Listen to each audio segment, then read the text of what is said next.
morning, I'm Paul Guderjan, and I'm the Operations Director here at the world-famous Round Rock Donuts in Round Rock, Texas. And we're here to talk to you guys today about the processes that we use here at Round Rock Donuts. Over the years, for as much as I can remember, which is about 26 years, and before that, before I came to Round Rock Donuts, the current owner's philosophy was that hot donuts are like hot French fries. As long as you can keep that, people should come after them all day long. Once they get cold, these are still good. Most donuts are still great cold, but hot is when you really want them. So his philosophy was to kind of keep them priced at a wholesale level, beat everybody else's price so you can maintain that volume and that production ability to be able to do that all day long and not start and stop. It is a lot more work because we're open from 4 a.m. to 8 p.m. so we're in production all day long. And so you want to be able to have a reason for people to come in, which is a hot product and something that's a good price. So when they walk out the door, they're like, wow, I really got a good deal on that.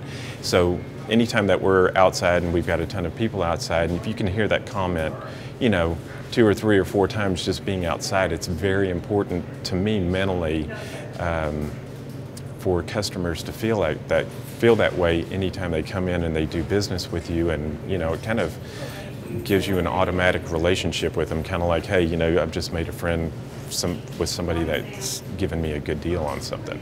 If anybody does baking, and especially if they do it well, they're usually pretty creative people.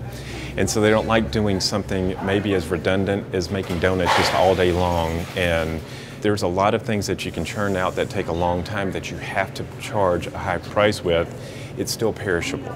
You still may have to throw it away. You may make a lot of money on it when you sell it because that's what you have in it. But at the same time, you're missing out on the volume sales. You're trying to really kind of negotiate what am I going to sell and what am I going to throw away. So if you can maintain a high volume, if you have 5 people making 500 pounds of dough or 5 people making 1,000 pounds of dough, they can do it either way. But you're pricing it to where those labor costs are always paid for. Nobody's standing around, nobody's doing something, or they're always making something.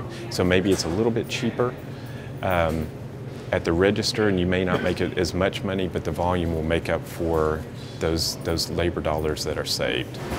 And you can also pay your employees a lot better. Kind of wholesale pricing. It's pricing that's basically just below what most places I know have to charge. It's a bit of a gamble, but it keeps you out of, once you have mixed dough and once you've produced it, it's kind of a gamble to do it. You have to be about 2 hours ahead on each batch of dough, thinking that you're going to have customers coming in, because if it dries up, you're just stuck with all this stuff. It's kind of like barbecue. You spend 18 hours making ribs or making brisket or whatever, and you're hoping that people are going to come buy it.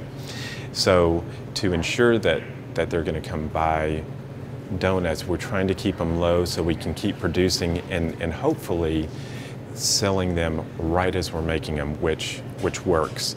It's a lot of work, and you have to have people who are willing to participate, either owners or employees that are willing to participate. But if you can take that step and try it out and get your customers used to doing that, it will pay off for you in the end.